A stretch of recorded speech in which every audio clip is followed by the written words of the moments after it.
안녕하세요. 네. 오늘도 진도 잘 볼 건데. 유제 매입세 공제라는 거 할 거예요, 여러분들. 근데 지금부터 하는 건 여러분들 중요성이 많이 떨어져요. 지금부터 우리가 제가 하는 게 뭐냐면 유제 매입세 공제 실기를 하기 위해서 왜 이런 제도가 있어야만 되는지 설명이거든요. 근데 뭐 있을만 한 이유가 있겠지. 맞죠? 이렇게 하고 설명하면 여러분들이 외우시는 게 내버리니까 자, 유제 매입세 공제가 먼저 해보죠. 그러면 자, 해보실게요. 자, 잘 보셔야 돼요. 이해 안 되셔도 괜찮아요. 아시죠? 여기 우리한테 의미가 많이 없어요. 보시면. 자, 여기 A가 10% 사업자다. 이 뜻이에요. A가 10% 사업자이고요. 그리고 여기 위쪽은 뭐냐면 해당 사업자가 창출하고 싶은 가치다라고 해요. 가치. 가치는 매출액에서 매입액 뺀 걸 부가가치라고 그러거든요. 부가가치세는 우리가 부가가치에 대해서 10%로 과세하는 거니까 여기가 가치.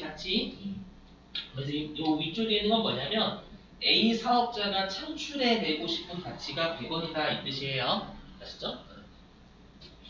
자, 근데 A 사업자가요 매입한 금액은 하나도 없대요. 그럼 매입한 금액이 하나도 없으면 A 같은 경우에는 100원의 가치를 만들고 싶잖아요. 그러면 매입한 금액이 0이죠. 매입한 금액이 없으니까 그냥 B, 연쇄사업자라는 뜻이에요. 연쇄사업자인 B한테 100원의 물건을 팔 때 이때 부가가치 10원까지 징수를 합니다. 여러분들이 오해하시면 안 되는 게 연쇄사업자가 판매할 때나 면세가 적용이 되는 거지 매입할 때는 면세가 적용이 안 돼요, 여러분들. 아셨죠? 그래서 보시면 우리가 요 A하고 B와의 관계에서는 A가 매출자인 거잖아요. 맞죠? A가 매출자죠. A는 본인을 기준으로 매출세액을 계산합니다. 매출세액을. A 입장에서는 본인이 매출 100원 했으니까 거기에 10%인 10원의 세무세 갖다 내야 된단 말이에요. 그렇죠? 근데 우리가 부가가치세는 매출자가 지돈 내야 매입자한테 받아서 내요. 후자죠, 후자. 받아서 내는 거니까 A는 면세사업자인 B한테 100원에다가 부가가치세 10원까지 뜯는 거예요. 총 110원. 되셨어요? 그리고 10원은 세무세 갖다 내는 거죠. 그래서 면세사업자도 매입할 때는 부가가치세 매입세를 부담을 한다는 거예요, 여러분들. 자, 그 다음에 이제 면세사업자인 B입니다. B 입장에서는 매입세 부담했죠. 그죠? 근데 우리가 매입세를 부담했지만 매입세 공제가 면세사업자는 안 되죠. 그죠? 면세사업자는 면세사업에 사용하는 놈이기 때문에 매입세 불공제 사유에 여러분 면세사업자의 매입세액은 매입세 불공제다라고 여기서 쓸 거예요. 맞죠? 그래서 면세사업자의 B는 10원을 못 빼요. 맞죠? 그러면 B는 110원 줬죠, A한테. 110원 줬지만 부가가치세 10원을 못 빼기 때문에 얼마에 취득한 거야, 이거? 110원에 취득한 거죠? 이해되셨어요? 그러면 B는 110원에 취득했는데 400원의 가치를 내야 된단 말이에요. 그러면 요 C한테 510원을 팔아야 되겠죠, 510원.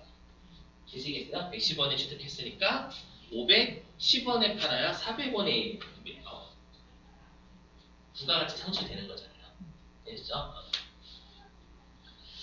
됐고요. 그러면 이제 면세사업자 입장에서는 C한테 판매를 할 때 510원에 팔고 부가가치세 징수하지 않겠죠. 왜냐하면 면세사업자는 C한테 계산서 발급해주고요. 원래부터 면세사업자 같은 경우에는 우리가 매출할 때만큼 면세사업자는 벌써 안 되잖아요.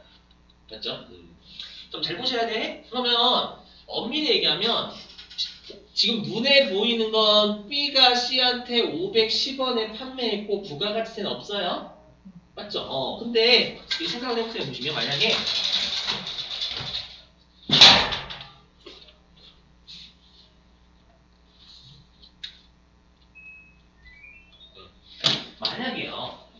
만약에 B가 이 10원을 공제를 받았대. 그럼 B가 만약에 이 10원을 공제를 받았다면 100원의 상꼴이잖아요. 100원의 상꼴이니까 400원의 이익을 내려면 500원에 팔면 되잖아요, 여러분들.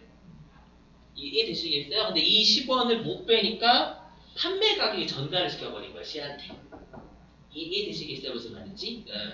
그래서 잘 보셔야 돼 뭐냐면 실제 눈으로 보이는 건 B가 C한테 510원에 팔았어요. 부가가세는 안 뜯고. 맞죠? 근데 본질은 뭐냐면 이 B의 판매에 510원 있죠? 이 B의 판매에 510원에는 자신이 매입세를 부담했는데 돌려받지 못한 부가가치 10원이 있는 거예요. 본질은 본질. 여기에다가 500원까지 이렇게 있는 거죠. 눈에 보이는 건 510원이지만 이 510원을 본질을 짜갈라 보면 10원하고 500원 쪼개진다는 얘기예요. 일단 여기가 선행이 돼야 돼요.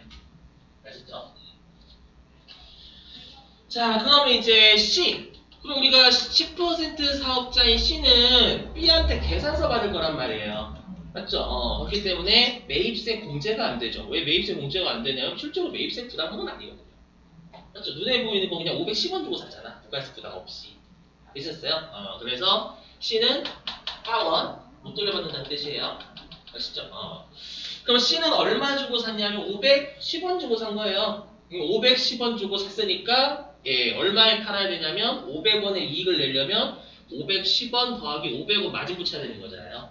부가가치가 마진이 마진. 마진을 남기려면 1010원을 팔아야 돼요. 맞죠? 그러면 C가 소비자한테 1010원에 팔면 네, C가 소비자한테 1010원에다가 10% 곱한 101원 걷어야 되겠죠?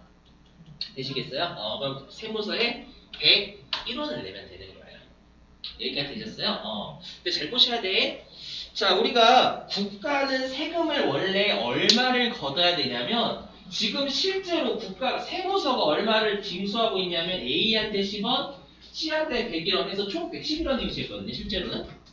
맞죠? 근데 우리가 부가가치세는 뭐라고 돼 있냐면 과세사업자가 창출한 가치에 대해서 10%를 걷어야 돼요. 세무서가. 그 말은 뭐냐면 A 사업자가 과세사업자 맞죠? 10%니까 얘가 창출한 가치 100원. 그 다음에 C 과세사업자죠. 과세사업자인 C가 창출한 가치 500원. 해서 600원에 10% 60원만 걷어야 돼요. 60원만 걷어야 되는데 111원을 걷었잖아요. 되셨죠? 그러면 얼마를 더 걷었냐면 51원을 더 걷었거든요. 누가가. 맞죠? 그러면 이 51원이 어떻게 나뉘어져 있는지 보세요. 뭐 크게 의미 없어요. 아시죠? 잘 보셔야 돼. 자, 요 1010원이 C의 매출액이죠. 요 1010원이 C의 매출액이잖아요, 여러분들. 그죠? 그래서 C의 매출액 1010원. 1010원. 얘는 어떻게 구성이 되어 있냐면 항상 마지막 해당 사업자의 매출액 있죠. 해당 사업자의 매출액에는요. 항상 전 단계 사업자의 부가가치가 포함되어 있는 거예요. 그럼 C 입장에서는 전 단계 사업자들은 A하고 B잖아요. 그렇죠? 그래서 A의 부가가치. 저게 100원이죠. A의 부가가치가 100원. 그 다음에 B의 부가가치 400원이죠. 그쵸, 400원. 그 다음에 C의 부가가치 C가 창출한 가치는 여기 500원이죠. 500원. 가치는 마진이 마진. 이렇게. 근데 여기에 뭐도 있냐면 A가 냈는데 B 못 돌려받고 C도 못 돌려받아서 이걸 소비자한테 전가를 시켜버렸잖아요. 맞죠? 그래서 뭐냐면 부가가치세. 이렇게 A가 냈던 부가가치. A가 냈던 부가가치세를 아무도 못 돌려받으니까 C가 소비자한테 팔 때 10원을 또 부가가치 10원 또 전가시켜버렸죠. 10원. 이렇게 구성하고 있는 거야. C의 매출액. 여기까지 됐어서 이렇게 하면 1010원 맞거든요. 네, 되셨죠? 그러면 엄밀히 얘기하면 C는 얼마만 내면 되냐면 본인이 창출한 가치는 500원이거든요. 본인이 창출한 가치 500원에 10%인 50원만 내면 되는 거예요. 맞죠? 근데 얼마를 지금 C는 내고 있냐면 1010원에 10%에서 101원 내고 있잖아요. 오케이? 그러면 요 차이만큼 C는 더 내고 있는 거지. 얘가 청춘한 값이 500원밖에 안 되잖아, 여러분들. 아시죠? 해결도 이거 안 배우셔서 무슨 말인지 이해가 안 될 거예요. 저한테 배우셨어야 돼요. 지랄하고 있는 표정인데. 저걸 뚫었죠. 이런 표정이 지랄하고 지금 깔았다고. 자, 보시면. 이 차이가 50원 더 징수한 금액이잖아요. 맞잖아. 맞죠? 그러면 분명히 C가 창출한 가치 500원에 10%, 50원은 분명히 걷는 게 맞거든요? 근데 A가 창출한 부가가치 100원에 10%인 10원을 여기가 냈잖아요. 맞죠? 근데 C가 또 내고 있어. 맞죠? 이걸 우리가 뭐라고 이중과세다라고 불러요. 되셨어요? 그 다음에 A가 냈던 부가가치세는 부가가치가 아니에요. 부가가치가 아닌데 그냥 C가 갑자기 판매가에 전가시켜가지고 내고 있는 거잖아요.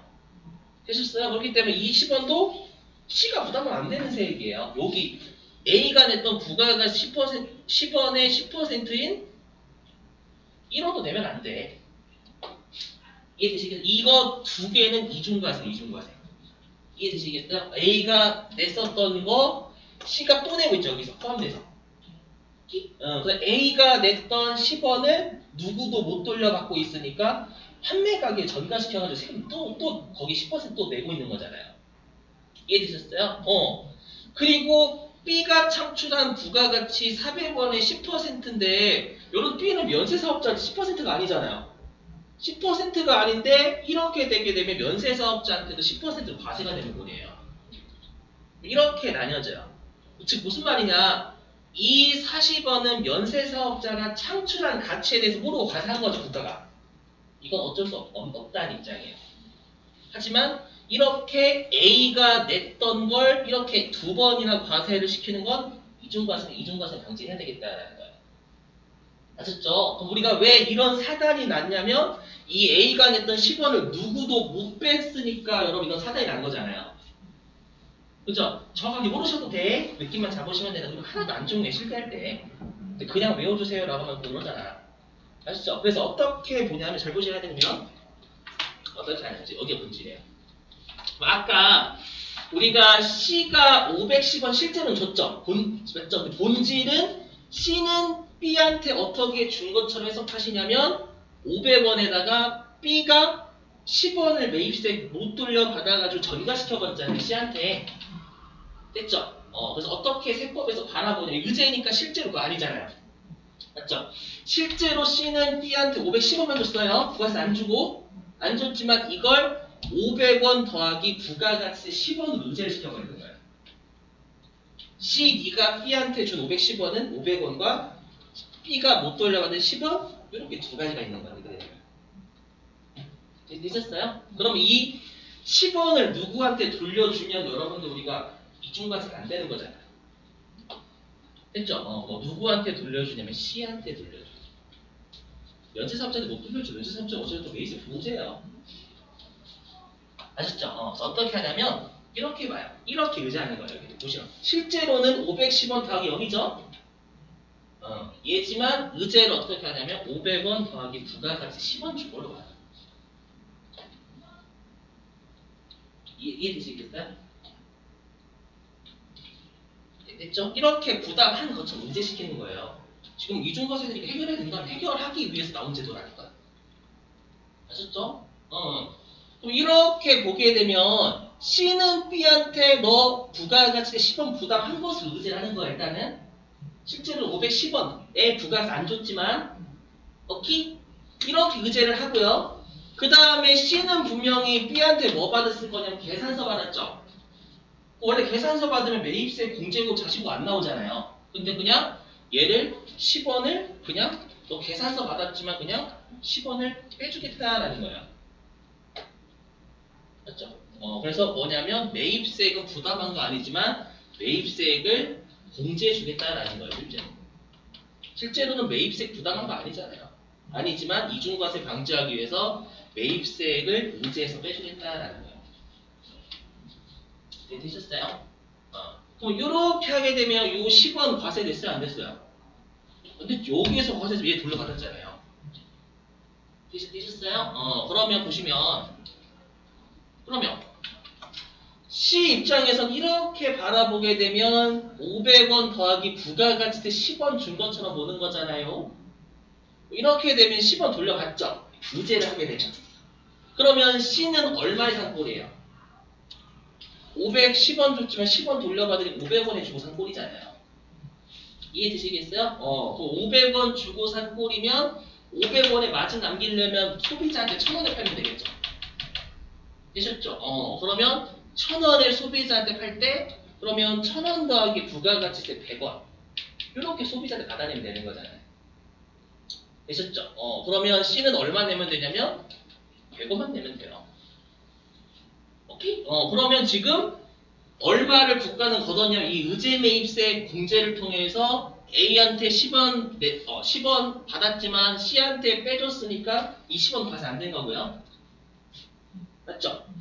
얼마 걷었냐? 100원 걷었죠. 그럼 이렇게 보게 되면 111원 걷은 게 아니라 국가는 100원 걷은 거예요. 오케이? 그럼 추가로 징수한 건 40원이죠. 되셨어요? 그럼 추가로 징수한 40원은 요거만 더 걷은 거예요. 이중과세 해결했어. 그럼. 이 두 개 이중과세 해결했잖아. 요거만 걷었잖아 이제. 무슨 말인지 이해되시겠어요? 오케이? 그래서 일단은 중요한 게 일단 결론은 뭐냐면 이렇게 연쇄사업자한테 과세사업자가 매입을 했죠. 매입을 하면 실제 매입세 부담은 안 했어요. 우리가 실제 그건 아니잖아. 매입세 부담은 안 했어 실제는. 근데 의제나 간주는 그렇게 보겠다라는 거잖아. 세법에서. 넌 실제 매입세 부담 안 했지만 매입세 부담한 것처럼 볼 거야. B한테. 아시죠? 그래서 얘를 공제해 줄게 라는 거야. 그래야지만 이중과세 방지할 수 있으니까. 되셨어요? 받아들이셔야 돼요. 세무 2급이 난이도가 3배 올라가 세법은. 회계 1급처럼 절대 생각하시면 안 된다. 이쪽 원래 그렇다. 아셨죠? 자, 근데 중요한 게 보시면 또 만약에 C가 면세사업자한테 샀죠? 이건 어떻게 해야 되냐면 과세로 팔아야 되는 거예요. 그래야 이중과세가 되는 거예요.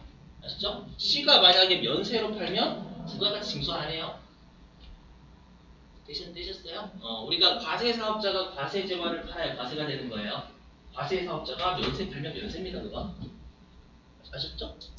현대자동차가 쌀 팔면 면세라니까. 과세 아니라. 오케이?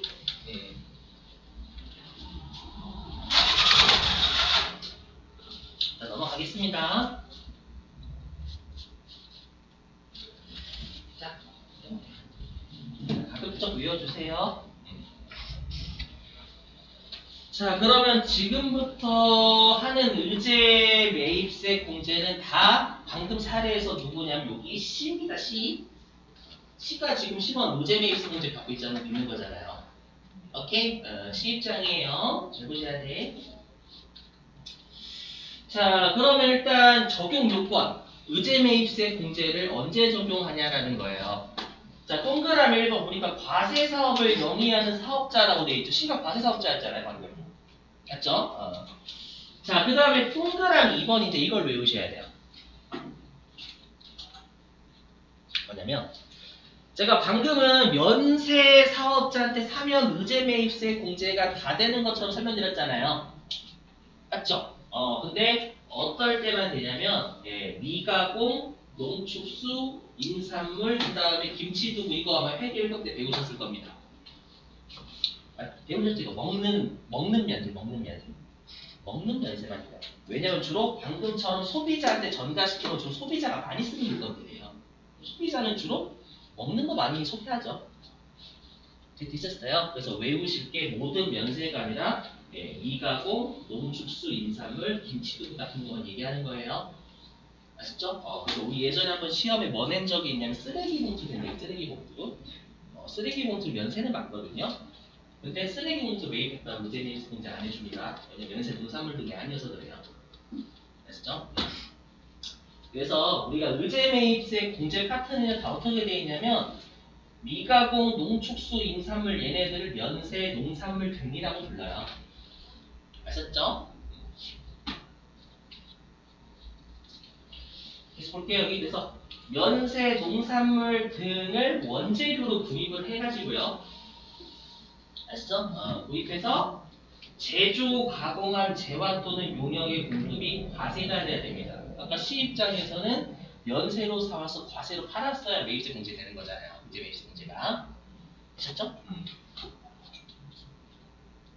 그래서 이게 대표적인 사례가 뭐냐면 쌀과자 파시는 분들, 쌀과자.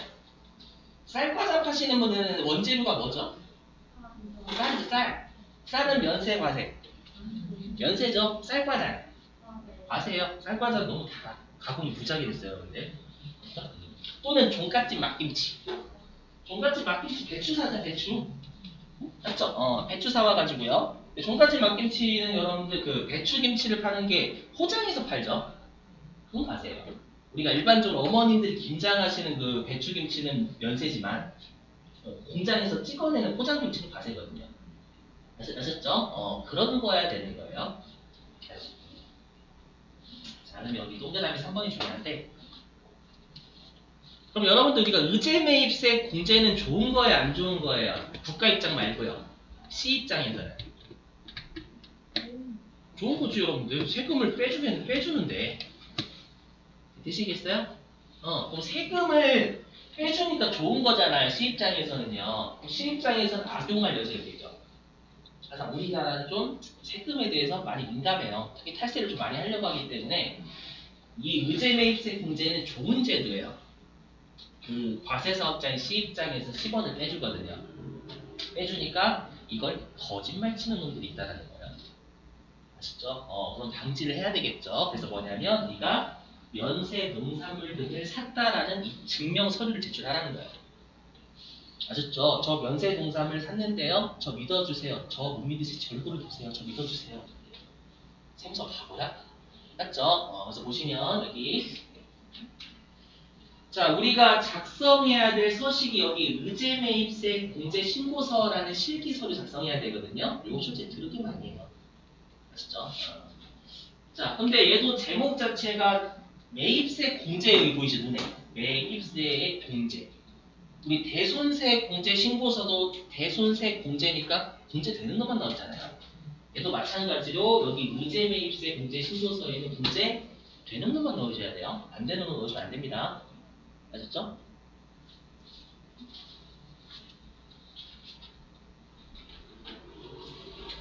자, 보죠. 자, 그래서 첫 번째 여기 계산서 받아야 돼요. 왜냐면 실제로 내가 누구한테 샀냐면 면세사업자한테 산 거잖아요. 면세사업자에 계산서 발급하는 사람이란 말이에요. 맞죠? 그래서 일단 면세 농산물을 샀다라는 걸 입증하려면 일단 계산서 일단 받거나 아니면 내가 면세사업자한테 신용카드 긁을 수도 있는 거잖아요. 아니면은 현금으로 내가 결제하고 현금 영수증 받을 수도 있는 거고요. 그래서 우리가 어저께 배웠던 신용카드 매출 정보 등 수령 명세서 있었죠, 여러분들? 맞죠? 그거를 제출해야 돼요. 여기까지 있었어요? 자, 근데 중요한 게 뭐냐면, 자, 근데 만약에 농업인한테 직접 농산물을 사는 거예요. 그러니까 만약에 종갓집 막김치가요, 배추를 어디서 샀냐면, 배추를 어디서 샀냐면 하이마트 같은 데 산 게 아니에요. 하이마트에 사도 면세거든요. 맞죠? 하이마트는 농업인이 아니잖아. 농업인 납품한 거지. 맞죠? 그래서 뭐냐면 농업인한테 직접 사는 거예요. 여기는 맞죠? 방금까지 했던 건 면세 농산물 등을 내가 면세 사업자한테 산 거고요. 지금은 농업인분한테 직접 구매하는 거예요, 여러분들. 아셨죠? 자, 이때만큼은 여기 보시면 적격 증빙을 안 받아도 괜찮습니다. 일단 아셨죠? 네. 근데 누구만 그런 여기에 지금 제조업만 돼, 제조업. 제조업자가 농업인한테 직접 살 경우만 영수증 같은 거 챙겨도 괜찮습니다. 해줘요. 그렇죠? 그럼 우리 시험에 의제매입세 공제는 업종이 진짜 중요하거든요. 업종? 우리 회사가 어떤 업종이냐? 뭐 실기 때는 주로 어떤 업종이냐? 우리 제조업자로 출제하잖아요. 맞죠? 근데 여기 시험 가끔씩 음식업 출제할 때 있거든요. 음식업? 음식업도 면세 농산물도 많이 사시는 분들 중에 하나죠. 제조업이랑. 맞죠? 그럼 질문입니다. 농어민 분들한테 연세 농산물 같은 거 살 때는 제조업자가 대량으로 사요? 음식업자가 대량으로 사요? 맞죠? 제조업. 음식점하고 종갓집 막김치하고 같이 산다고 해봐요. 잽이 안 돼요. 맞죠? 그래서 제조업자가 주로 대량 구매한다는 거예요. 아시죠? 근데 우리가 농어민 분들은 증빙이 있어요? 없어요? 원래? 잘 없어요. 사업자 등록 잘 안 하시려고 하시고요. 그죠? 증빙이 없어요. 잘. 신용카드 단말기 같은 거 잘 구비 안 하신단 말이에요. 그죠? 그래서 예를 들어 볼게요. 자, 제조업자가 면세 농산물을, 쌀과자 하는 제조업자가 쌀을 농민분한테 한 500만 원치 매입을 한 거예요. 농민분 다 기뻐하겠죠. 감사합니다. 이번 쌀 500만 원치 사주셔가지고. 근데 이제 그 쌀과자를 제조하시는 분이 농민분한테 얘기하는 거예요. 죄송합니다만 재미있지 문제라고 아시나요? 뭔지 모르지. 제가 계산서를 받아야 되거든요. 계산서 주실 수 있어요? 그게 뭔가요? 먹는 건가요? 모르겠지? 농담입니다. 그럼 혹시 신용카드 좀 긁을게요. 신용카드 단말기 있으세요? 오케이. 그럼 제가 현금으로 결제할 테니까 현금용 주실 수 있으세요? 그 다음부터 어떻게 돼요? 네, 그 다음부터 농민이 갖고 있는 폰으로 통째로 맞아요. 계산이 무슨 말인지? 홈이 맞으면 아파요? 안 아파요? 그게 진짜 크잖아요, 여기. 안 쉽게 봤어요, 여러분들. 농담이야. 알죠? 농담이고요. 제조업자가 농업인한테 대량으로 사면은 증빙 자체를 받기가 힘들어요. 대량으로 사게 되면. 아셨죠? 그러다 보니까 편안함을 위해서 증빙이 적격 증빙이 아니어도 공제해 주겠다는 거예요. 아시죠? 하지만 주의하셔야 될 게 음식점 하시는 분은 농업인한테 사더라도 증빙 받아내야 되는 거예요. 아시죠? 제조업이라고 했죠. 이루셔야 되겠죠, 여러분들. 양기. 자, 그 다음에 여기 보시면 그러면 우리가 상식적으로는 아까 따지면 쌀과자 제조업체가 쌀을 사와서 쌀과자로 팔아야지만 공제가 되는 거잖아요, 여러분들. 맞죠? 그럼 쌀과자로 판다라는 건 구입하는 시점에 공제가 되는 거예요? 내가 파는 시점에 공제가 되는 거예요? 그리고 이론적으로 따지면 파는 시점에 공제가 돼야 돼요. 그쵸? 근데 여기 보시면 우리가 의제매입세 공제는 예정 신고 때도 공제해주고 확정 신고 때도 해주거든요. 근데 중요한 게 언제 공제해주냐면 사용하는 시기가 아니에요. 구입 시기가 속하는 날에 줘요.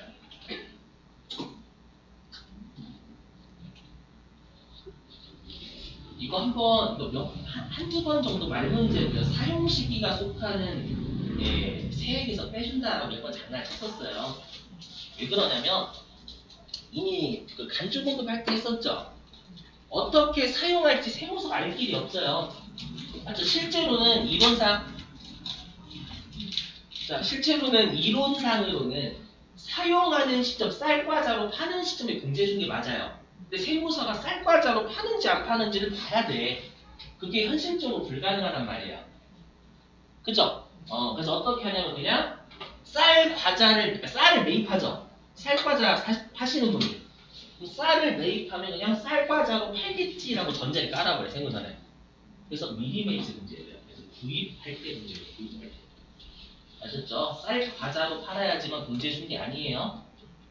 말장난 조심하셔야 돼. 아셨죠? 사용하는 시점을 세무서가 알 길이 없다니까 절대. 알면 스토커. 저기 쳐다보고 있어요. 언제 쌀 과자를 팔지 마. 먹고 있어. 스펙이 이렇게 불가능하다 여러분들.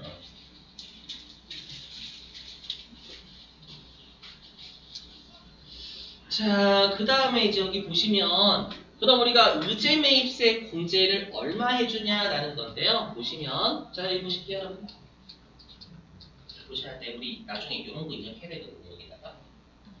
근데 지금부터 하는 걸 여러분들이 그냥 대충 흘렸다가는 외워서 하잖아요. 여기 틀려요. 그렇죠? 세무 2급서부터는 내가 왜 이런 서류를 작성해야 되고 어떻게 녹아져 있는지를 여러분들이 잘 보셔야 돼요.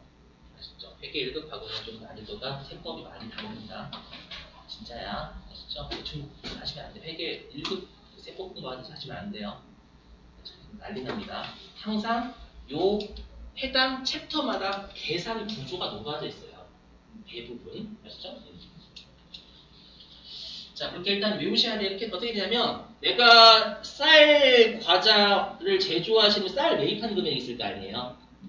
맞죠? 그럼 쌀 매입한 금액에 공제율을 곱해서 빼주거든요. 맞죠? 당연히 매입한 금액 다 빼주면 안 되지. 그럼 여러분 뭐 먹고 살아? 세무서는.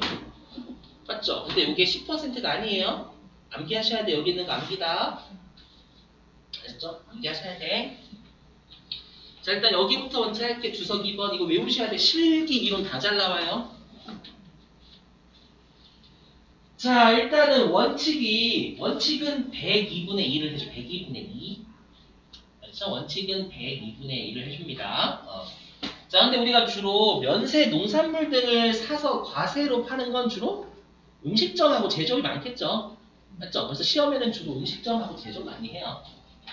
아셨죠? 자, 볼게요. 여기 보시면. 자, 일단은 여기. 자, 제가 여기 빨간색 친 건 뭐냐면, 우리 시험에는 법인 사업자가 출제가 되니까 법인의 공제를 반드시 외우셔야 돼요.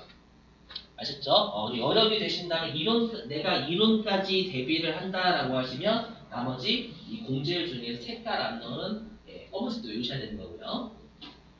해보죠. 보시면 여기. 자, 우리가 제조업자 중에서 중소기업인 제조업자 있죠. 중소기업. 그럼 기업은 개인이 아니죠? 그렇죠? 그래서 중소기업인 제조업은 104분의 4를 해줘요. 외우셔야 돼. 아시죠? 그럼 여기에 있는 102분의 1은 누구냐면 중소기업 아닌 법인 제조업일 땐 102분의 1인 거예요. 아셨죠? 암기. 자, 또 나머지 설명해 볼게요. 여기 우리가 음식점은 좀 더 높은데 음식점 중에서 법인 음식점 있죠. 백종원분. 백종원분은 음식점을 알고 있어. 법인 음식점. 제조업 아니고 맞죠? 법인 음식점은 106분의 6 해주면 되거든요. 이 세 가지는 반드시 외우시려고 노력해 주셔야 돼요. 아시죠? 자, 그리고 나머지 15절 볼게요. 자, 일단은 여기 뭐냐면 개인 제조업 있죠. 개인 제조업. 개인 제조업도 똑같이 중소기업 제조업처럼 104분의 4가 원칙이에요. 104분의 4가 원칙인데 여기 보시면 우리가 그 개인 제조업자 분들 중에서 소비자 주로 상대하는 업종 있죠. 그 빵 만드시는 분 있죠. 빵 만드시는 분. 그 제조 맞죠? 제조? 빵 만드시는 분 주로 소비자 상대하잖아요. 맞죠? 그 다음에 떡방앗간에서 떡 제조하죠. 떡방앗간 주로 누가 가요? 사업자? 주로 소비자가 가지. 그렇죠? 저기 과자, 제분, 떡방앗간 여기는 누가 봐도 제조업자 중에서 소비자 상대하는 제조업자예요. 맞죠? 이런 업종은 굉장히 있다라는 거예요. 여력이 안 되시면 버리시고 방금 규정을 봤어요. 버릴 거야. 네? 버리시면 안 돼. 저 말 문제로 된다니까 이거 다. 자, 그 다음에 음식점. 우리가 법인 음식점이 106분의 6이었죠. 개인 음식점은 108분의 8 해줘요. 108분의 8. 여기. 자, 그리고 과세유흥 장소 있죠. 그럼 과세유흥 장소가 뭘까요? 맞죠. 술 파는 데. 나이트 언니들 있는 곳. 맞죠? 거기는 왜 음식업일까요? 음식 팔지. 안주네, 안주. 안주도 방울토마토 같은 거 내놔야 되잖아요, 여러분들. 아니요. 가서 과일 드셔본 적 없어? 있을걸? 잘 생각해봐, 여러분들. 모르는 척 하시면 안 돼. 그죠? 그래서 여기는 안 좋게만 알아봐서 대기분의 2예요. 자, 그 다음에 우리가 음식점 중에서 매출액이 낮으신 음식점 있죠? 좀 더 해줘요. 그래서 보시면 과세표준 2억 원이야. 우리가 과세표준이라는 건 정확한 뜻은 해당 과세기간의 공급가액 얘기예요. 그래서 해당 과세기간의 공급가액이 2억 원 이하인 개인사업자는 109분의 9입니다. 아마 교재는 1년치라고 되어 있는데 법은 이렇게 되어 있습니다. 저 믿으셔야 됩니다. 교재가 잘못 적혀져 있는 거예요. 과세표준 2억 원이에요. 6개월치 공급가액이 2억 원 이하인 개인음식업은 109분의 9. 아셨죠? 외우시죠, 노력.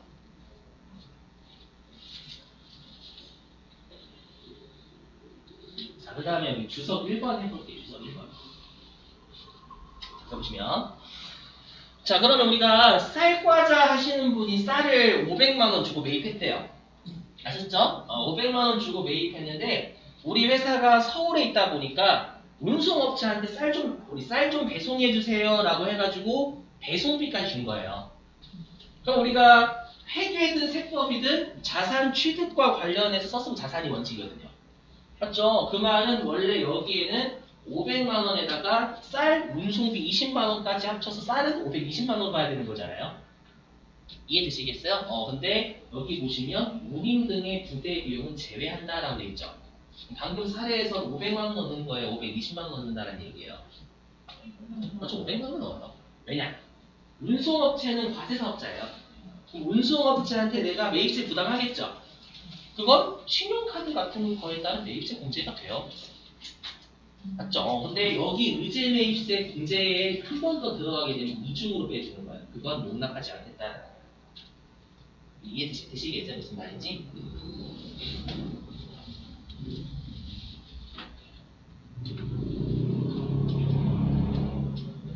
넘어갈게요. 자, 그 다음에 이제 많이 중요한 게 있어요. 상식인데요. 자, 이건 빨리 받아들이셔야 돼. 들어보시면.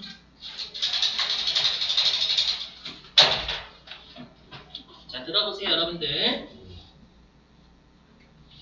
자, 우리가 여러분들 법인 같은 경우에는 1기로 따져볼게요. 여기서 그려볼까? 여기다 좀 그려볼게요. 요게 개인이다, 개인. 요게 개인이면 1월 1일부터 6월 30일. 요게 1기 과세기간이잖아요, 여러분들. 응? 그리고 여러분들 우리가 원칙적으로 개인은 예정신고를 안 해요. 원칙이요. 예정신고를 안 한다는 건 1월 달부터 3월 달까지의 거래에 대해서 신고 4월 20일 안 해요. 아셨죠? 원칙이요. 했죠? 어떻게 하냐면 개인분들은 1월 1일부터 6월 30일까지 거래 있죠? 요거에 대해서 그냥 7월 25일날 요때 납부해요. 원래 이게 정확한 거예요. 아시죠? 그래서 원래는 우리가 모든 세법은 과세 기간에 대한 세금을 내는 게 정확한 거예요. 아시죠? 하지만 법인너는 능력이 되니까 예정신고 납부 먼저 하라는 거예요. 능력이 되니까. 그래서 우리가 법인 어떻게 하냐면 잘 보셔야 돼. 이렇게 해요. 제도가. 일단은 법인이 1월 1일부터 3월 31일 있죠? 요게 1기 예정신고 기간이잖아요. 이 1기 예정신고 기간에 대한 걸 4월 25일날 납부를 해요. 일단은. 아셨죠? 근데 법인도 마찬가지예요. 법인도 원래 제대로 된 세금은 1월 1일부터 6월 30일까지에 대한 세금이 정한 세금이에요. 아시죠? 그래서 어떻게 하냐면 다시 법인 같은 경우에는 1월 1일부터 6월 30일까지에 대해서 7월 25일 날 낼 세금을 다시 계산합니다. 다시 계산해요. 아셨죠? 그럼 우리가 법인은 그러면 1월 1일부터 6월 30일까지에 대해서 7월 25일 날 세금 내는 게 정확한 세금인 거예요. 근데 법인은 이미 1월 달부터 3월 달까지에 대해서 세금 냈잖아요. 그럼 요걸 빼주면 되겠죠? 요거 빼주면 나머지 4월 달부터 6월 달까지의 추가적으로 낼 세금이 보여지겠죠? 이거 너무 중요한데 무슨 말이냐면 이거는 이렇게 받아들이시면 돼요. 이렇게 해볼게요. 제가 여기 설명드릴 때 1월을 1차라고 할게요. 2월을 2차. 아셨죠? 그 차자는 뭐냐면 여러분들이 그 친구들이랑 그 음료수 드실 때 1차부터 6차까지 가시잖아요. 음료수 드실 때. 그죠? 음주할 때. 맞죠? 전 6차까지 가본 적 없는데 그거 그냥 무시하시고 지금 이거 설명해야 되니까. 아셨죠? 그래서 1월, 월을 차라고 좀 표현할게요. 뭐냐면 우리가 부가가치세는 정확한 세금이든 정확한 비율 있죠? 정확하게 신고해야 될 건 뭐냐면 1차부터 6차까지 술값이 정확한 술값이에요.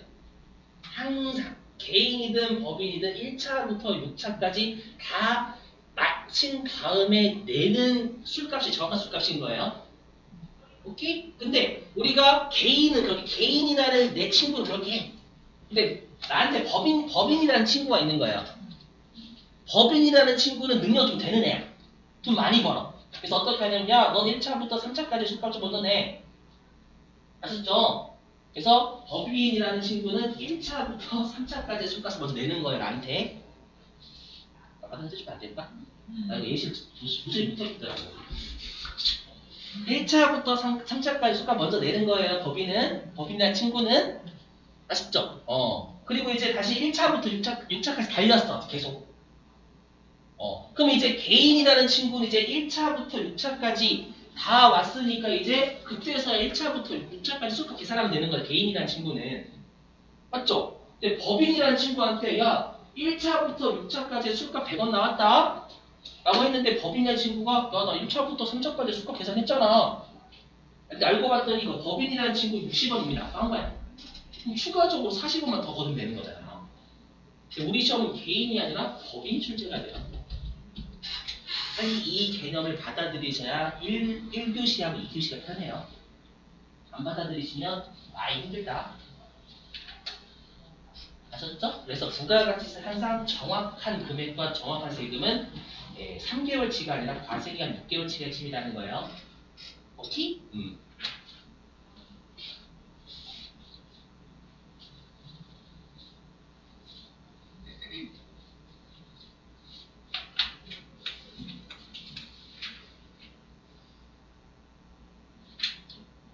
보실게. 자, 보시면 자, 여기 예정신고라고 있죠, 여러분들? 그럼 우리가 1기로 따지면 1기 예정신고 언제예요? 4월 25일까지 하죠. 그러면 1기 예정신고는 몇 월 달부터 몇 월 달까지에 대해서 4월 25일 하는 거예요? 맞아. 1월 달부터 3월 달까지에 대해서 4월 25일까지 신고하는 거예요. 그럼 법인은 예정신고 강제잖아요. 그렇기 때문에 1월 달부터 3월 달까지의 면세 농산물의 매입 금액이 있을 거란 말이에요. 맞죠? 그럼 일단 그걸로 먼저 신고해야 돼, 무조건. 법인이란 친구는. 또 1월 달부터 3월 달까지 너 쌀 매입한 거 있잖아. 그 신고해 반드시. 그렇게 되는 거예요, 법인. 아셨죠? 근데 이거는 정확하게 된 건 아닌 거예요. 항상 정확한 건 1월 달부터 6월 달 또는 7월 달부터 12월 달인 거야. 아셨죠? 자, 됐고. 그 다음에 우리가 확정신고 있죠, 여러분들. 확정신고요. 확정신고 몇 월에요? 그죠? 우리가 1기면 7월 20일 날 7월 25일. 자, 우리가 7월 25일 날 하고 요 7월 25일 날은 4월 달부터 6월 달에 대해서 하죠. 법인은. 맞죠? 오케이? 그죠? 근데 중요한 게 있어요. 뭐냐면 일단은 내가 4월 달부터 6월 달까지 내 세금을 먼저 구하지 않아요. 어떤 타입 내가 7월 25일이 되잖아요.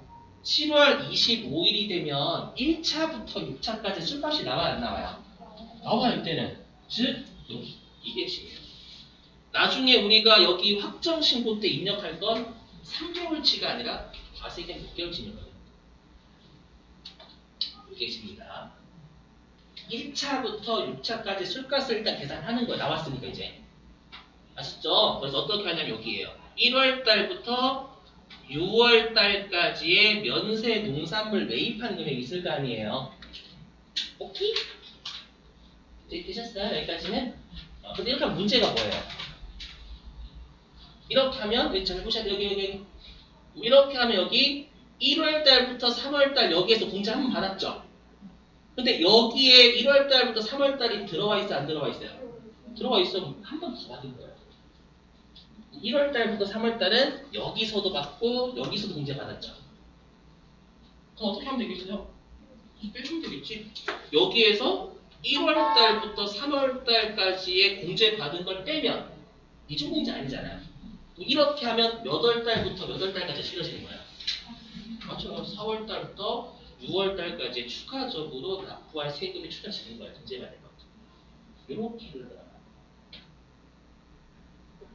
아셨죠? 그래서 순서는 이렇게 되는 거 잘 보시면 순서는 이거예요. 일단 법인은 예정 신고 때로 일단 무언가를 하는 거예요. 항상 무조건 뭔가 예정 신고 꼭 해야 되니까.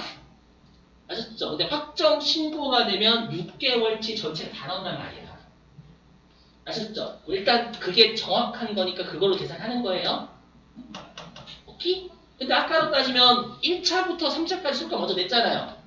근데 다시 1차부터 6차가 지나서 1차부터 6차까지 술값 다시 계산하는 거야. 근데 1차부터 3차까지 술값 먼저 냈거든. 그걸 빼면 4차부터 6차까지의 더 거들 세금이 나오겠죠. 거들 그 술값. 이렇게 돼요. 순서가 1, 2, 3 이렇게 가가지고 1, 2, 3 이렇게 가는 거예요. 일단 앞 3개월치 먼저 하고 아셨죠? 확정신고 때 전체 6개월치 구해서 앞에 3개월치 빼면 뒤 3개월치 나온다는 거예요. 됐죠?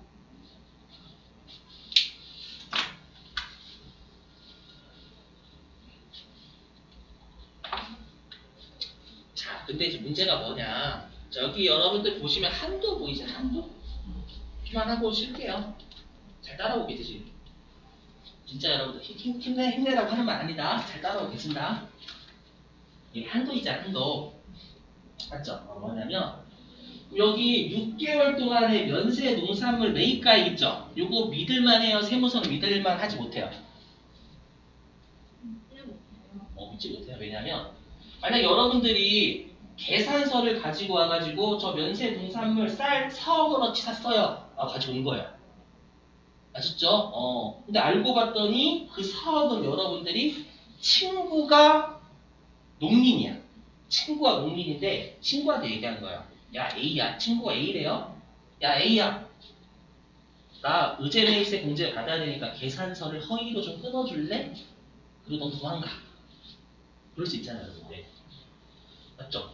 그럼 계산서에 분명히 4억이 있으니까 여기 4억이 들어가는 거야. 근데 그 4억이 실제로 매입한 게 아닐 수도 있잖아요. 허위일 수도 있잖아요. 맞죠? 그래서 B 한도는 뭐냐면 세무서가 쌀을 매입했더라고 바라보는 한도예요. 아셨죠? 요 A는 뭐냐면 그 의제매입세 공제 대상이 가지고 온 것 그대로 4억을 제출하면 일단 4억 그거 아셨죠? 근데 그걸 믿지 못하니까 세무서는 미안하지만 세무서가 이렇게 바라보는 한도가 있다는 거예요. 아셨죠? 보실게요.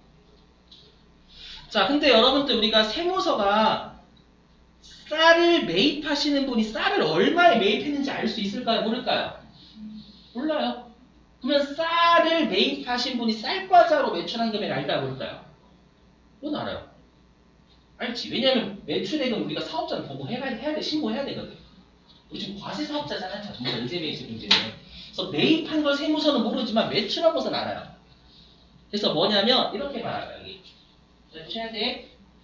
면세 농산물 등과 관련한 공급판이라고 있죠. 공급판. 여기서 공급판이니까 매출인 거예요? 매입인 거예요? 매출이에요. 즉 쌀과자를 판 금액 있죠. 쌀과자를 판 금액 6개월치 있잖아요. 여기에 법인은 40%를 곱해서 쌀을 매입했다라고 세무서가 추정해버리는 겁니다. 이해되세요? 그러니까 이거예요. 그 쌀을 매입한 사람이 계산서에 4억 매입했다고 적혀져 있는 거야. 근데 그걸 못 믿겠다는 세무서 입장에서 거짓말 칠 수도 있지 않니? 아셨죠? 근데 네가 매입한 거 몰라. 실제로 몰라. 하지만 장부를 뒤져보니까 쌀과자로 한 8억 팔았대. 그럼 8억에 40% 3억 2천만 원 매입했겠지라고 추정하는 거야.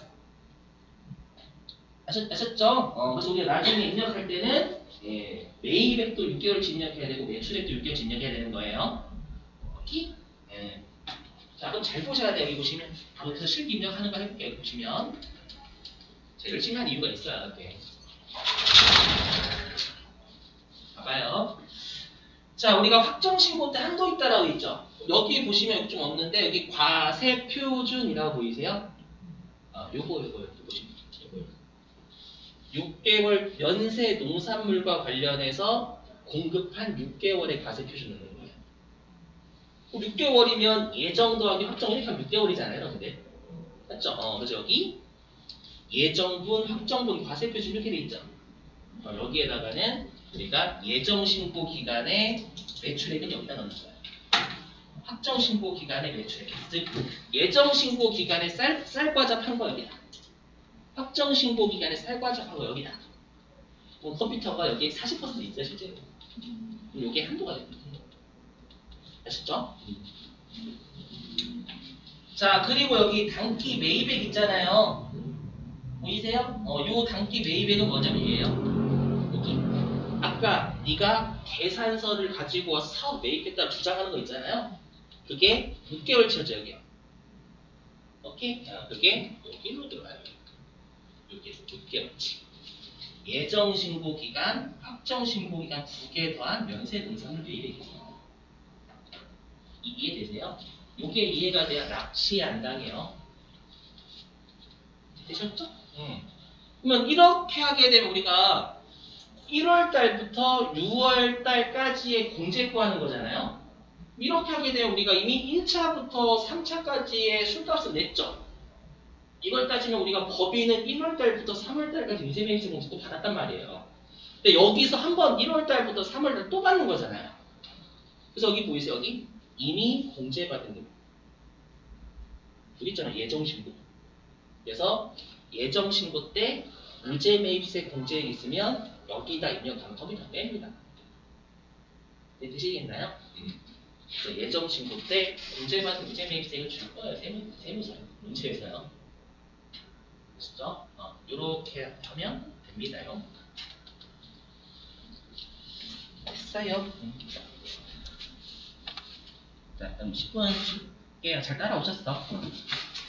자, 10분 쉬었다가 컴퓨터 틀어주시고 자, 8시 5분에 시작할게요. 10분 쉬겠습니다.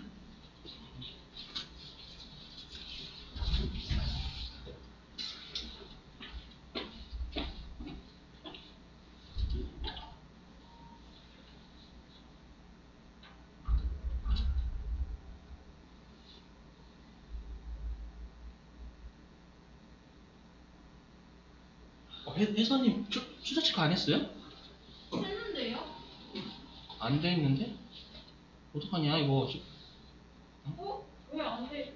왜? 그거 봐야 돼요 꼭. 아, 그래서 어떡하지? 불안한데 여기 와보시면 진짜 예민하네.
오늘 날씨 좀 따뜻한데 오늘까지 오늘 렌즈 좀 받아와주면 안 돼?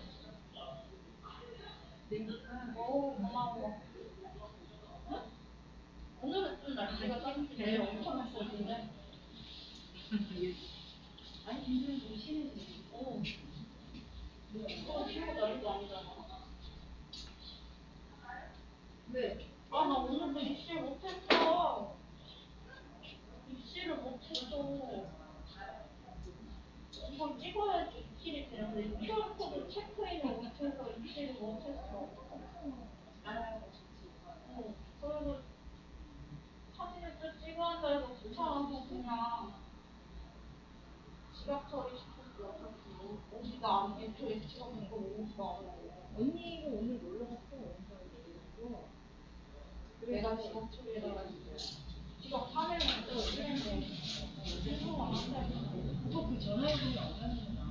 결적 3회면은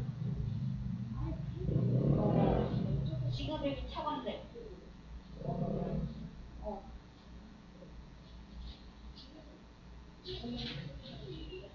그때 오빠랑 놀러 갔어.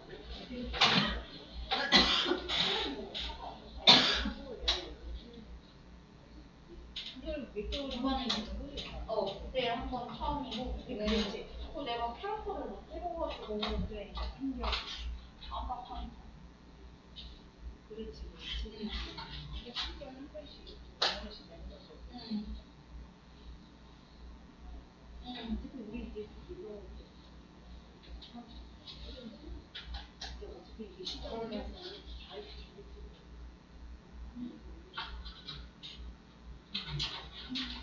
나 그거 씻었어. 응.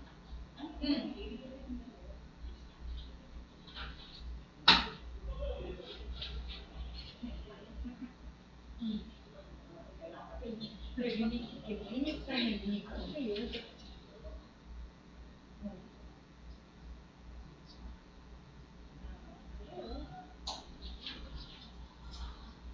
그냥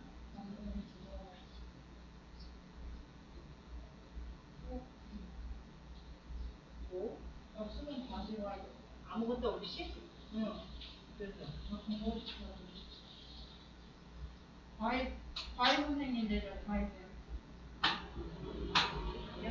과외 쌤 옛날에 나한테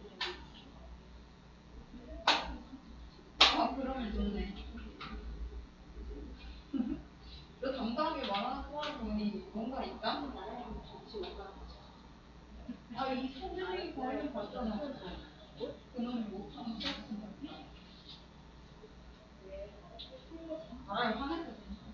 아빠가 힘들지 내가 해. 안돼 해줘.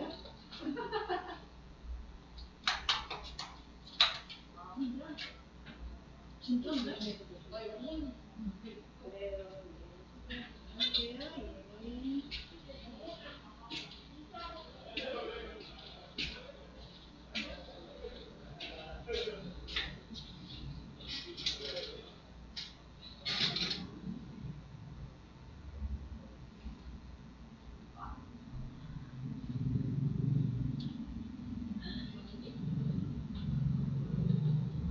오 그래 어디 어디서부터 해볼까? 오빠 그렇게 당당히 말하는데 어디 스카우트부터 한번 쳐볼까? 봐 오빠랑 비교해서 나랑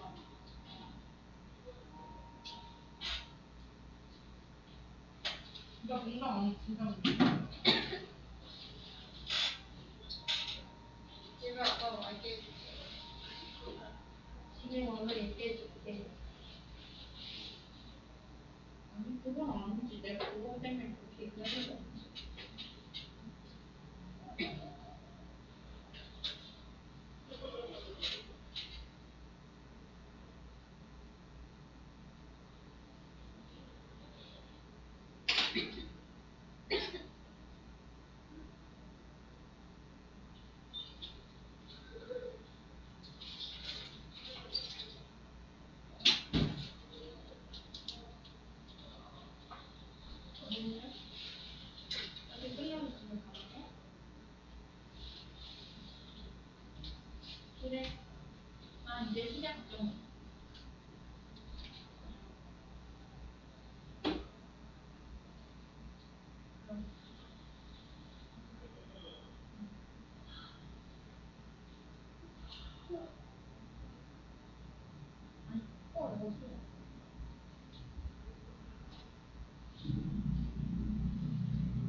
내 말을 하다 말아.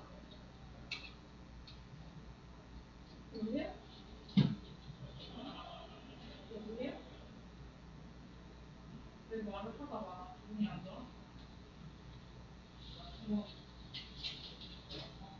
어.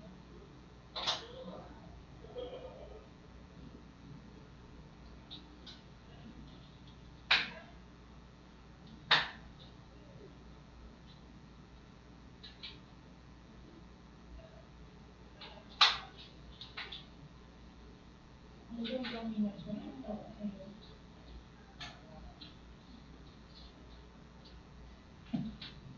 뭐? 뭐? 또 왔어? 아, 또? 자, 여러분 실기 할게요.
죄송해요. 8시 5분까지죠. 쉬는 시간이요.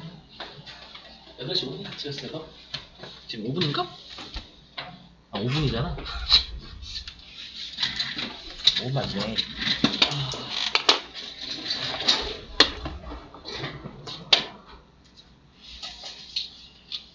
자, 여러분 실기 할게요.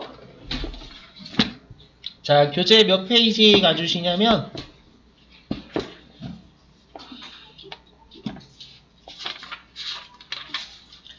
네, 526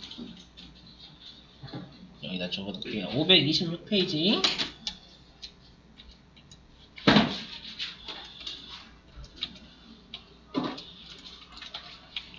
526페이지입니다.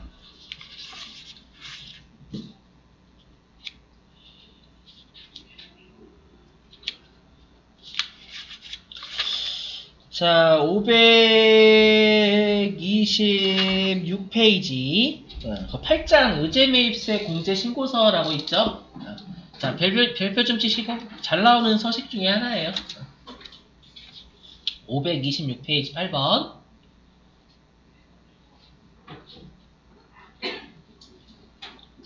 자, 의제매입세 공제신고서 별표 치시고 자, 작성하는 방법은 돌아와서 밑줄 칠게요, 여러분들. 자, 일단 몇 페이지 가주시냐면 우리 일단 예제 하나 풀어봐야죠. 534페이지. 교재 534.